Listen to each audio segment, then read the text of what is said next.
এখানে একজন মহিলার ছবি দেওয়া আছে এবং সে বাজার করছে। তো সে বলছে আমার বাজারে যেতে হবে।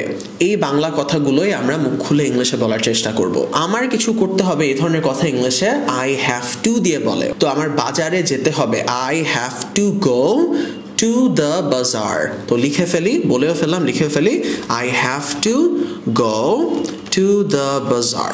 ওকে, তো আমার কিছু করতে হবে I have to, এটা জেনে রাখেন। তো এইভাবে করে আমরা আসলে স্পোকেন ইংলিশ চর্চাটা করব, যেটা হচ্ছে যে কি বলতে চাচ্ছি এটা কিভাবে বলে। তো আমার কিছু করতে হবে, আমার বাজারে যেতে হবে, যেহেতু এগুলো I have to দিয়ে বলে, তো I have to go, আমার যেতে হবে কোথায়, বাজারে, টু দ্য বাজার।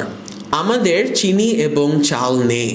আচ্ছা, আমাদের কিছু নেই, তো আমাদের কিছু আছে, এটা হচ্ছে we have, alright? তো আপনাদের যদি একটা গাড়ি থাকে we have a car, আপনাদের কিছু নেই কি হবে, we don't have। তো আমাদের চিনি এবং চাল নেই, we don't have sugar and rice, we don't have sugar and rice। তো লিখে ফেলি we don't have sugar and rice। আমি গোসল করে বাজারে যাব। আচ্ছা, আমি কিছু করব, এইসব কথা will দিয়ে বলে। ওকে, তো আমি গোসল করে বাজারে যাব, I will take a shower and then go to the bazaar। I will take a shower, আমি গোসল করে বাজারে যাব, বা আমি গোসল করব তারপর বাজারে যাব, এরকম। ওকে, সো লিখে ফেলি I will take a shower and then go to the bazaar। আমার 5,000 টাকা আছে বাজারের জন্য। আচ্ছা, এগেন আমার কিছু আছে, আমাদের কিছু আছে we have, তো আমার কিছু একটা আছে I have, right? I have 5,000 টাকা বাজারের জন্য, কোনো কিছুর জন্য, এটা হচ্ছে for। আমার 5,000 টাকা আছে বাজারের জন্য for bazaar বা for groceries এই ক্ষেত্রে। ওকে, তো এইখানে যে বাজারটা, এটা কিন্তু একটা জায়গা বোঝাচ্ছে না, এটা হচ্ছে এই বাজার সদাই বোঝাচ্ছে, ওগুলোকে groceries বলে। আমি বাজারে গিয়ে ফল ও সবজি কিনবো। আচ্ছা, তো বাজারে গিয়ে মানে বাজারে যাওয়ার পর কিছু একটা করবে, after going to the bazaar বলতে পারি, after going to the bazaar গিয়ে ফল ও সবজি কিনবো, I will buy fruits and vegetables। Right, হয়ে গেল। অলরাইট গাইস, তো আসেন পুরাটা একবার পড়ি। আমার বাজারে যেতে হবে, আমার কিছু করতে হবে I have to go to the bazaar।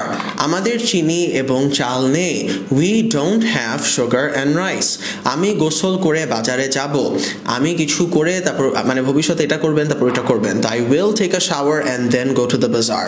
আমার 5,000 টাকা আছে বাজারের জন্য, আমার কিছু আছে I have 5,000 টাকা বাজারের জন্য for bazaar বা for buying groceries বা for groceries।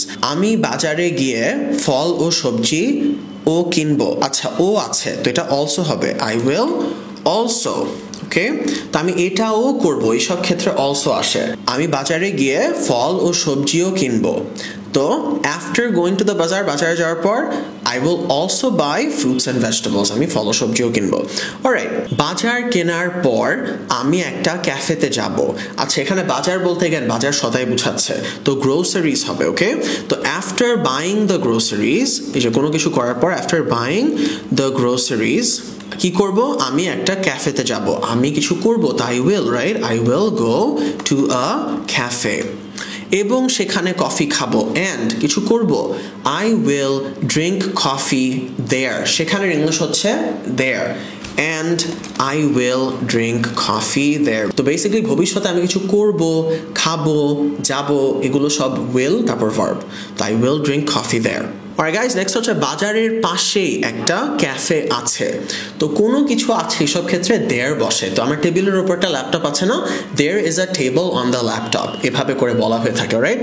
কিন্তু দেখেন বাজারের পাশেই একটা ল্যাপটপ আছে, একদম এরকম পাশেই বলতেছে না, এই ক্ষেত্রে জাস্ট beside আসে। যদি শুধু বলতো পাশে তাহলে beside, কিন্তু এই যে পাশেই বলতেছে, এটা just beside। So just beside the bazaar, there is a cafe, একটা ক্যাফে আছে। অথবা বলতে পারতাম যে there is a cafe just beside the bazaar, এইভাবেই লিখি there is a cafe just beside the bazaar। Okay, so বাজারের স্পেলিংটা ডাবল এ হবে, আমি এখানেও ঠিক করে ফেলি। আমি সব সময় সেখানে গিয়ে কফি খাই, তো আমি সব সময় সেখানে গিয়ে কিছু করি, সাধারণত করি, এগুলো হচ্ছে সিম্পল প্রেজেন্ট টেন্স। ওকে, তো I eat, I go, তো I go there always, এরকম একটা ইংলিশ আসবে, আমি সব সময় সেখানে গিয়ে কফি খাই। I always go there and drink coffee. আমি সবসময় সেখানে যাই এবং কফি খাই। সেখানের পরিবেশ অনেক সুন্দর। তো সেখানের পরিবেশ, the environment there is very nice, অনেক সুন্দর। Alright guys, হয়ে গেল। তো বাজার কেনার পর আমি একটা ক্যাফেতে যাব। After buying the groceries, I will go to a cafe. এবং সেখানে কফি খাবো। And I will drink coffee there. বাজারের পাশে একটা ক্যাফে আছে। There is a cafe just beside the bazaar. আমি সবসময় সেখানে গিয়ে কফি খাই। I always go there and drink coffee. সেখানের পরিবেশ অনেক সুন্দর। The environment there is very nice.